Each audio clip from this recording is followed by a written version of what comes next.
আদম আলাইহিসসালাম এবং হাওয়া আলাইহিসসালামের সন্তান হাবিল ও কাবিলের ঘটনা মানব ইতিহাসের এক করুণ অধ্যায়। এটি পৃথিবীতে প্রথম হত্যাকাণ্ডের ঘটনা, যা ভ্রাতৃত্বের বন্ধনের চেয়েও হিংসার ভয়াবহতাকে তুলে ধরে।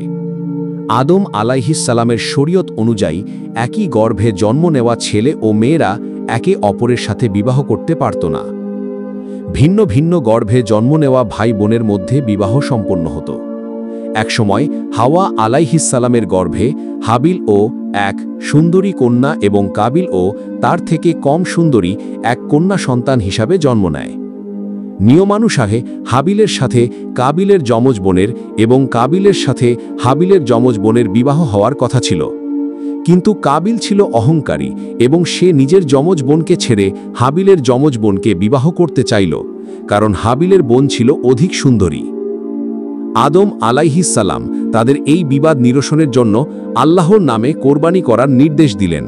তিনি বললেন, যার কোরবানি আল্লাহ কবুল করবেন তার দাবিই সঠিক বলে বিবেচিত হবে। হাবিল ছিল মিষপালক। সে তার সবচেয়ে ভালো ও মোটাতাজা একটি দুম্বা আল্লাহর রাস্তায় কোরবানি করল। আর কাবিল ছিল কৃষক। সে তার নিকৃষ্টতম কিছু ফসল কোরবানি হিসাবে পেশ করল। তখনকার দিনে কোরবানি কবুল হওয়ার নিদর্শন ছিল আসমান থেকে আগুন এসে কোরবানিকৃত বস্তুকে জ্বালিয়ে দেওয়া। হাবিলের কোরবানিকে আগুন এসে জ্বালিয়ে দিল, কিন্তু কাবিলের কোরবানিকে স্পর্শও করল না। এই ঘটনায় কাবিলের হিংসা আরও তীব্র হয়ে উঠল। সে তার ভাইকে বলল, আমি তোকে খুন করবই। হাবিল শান্তভাবে উত্তর দিল, আল্লাহ তো মুত্তাকিদের কোরবানি কবুল করে থাকেন। যদি তুমি আমাকে হত্যা করতে হাত বাড়াও, তবে আমি তোমাকে হত্যা করতে হাত বাড়াবো না। আমি আল্লাহকে ভয় করি।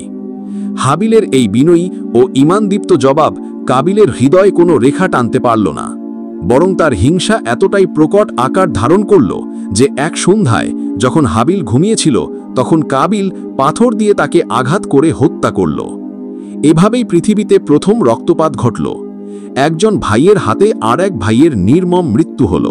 এই গল্পটি যদি আপনার হৃদয়ে ছুঁয়ে যায়, তাহলে ভিডিওটি শেয়ার করুন এবং চ্যানেলটি সাবস্ক্রাইব করুন আরও ইসলামিক শিক্ষণীয় ভিডিও পেতে।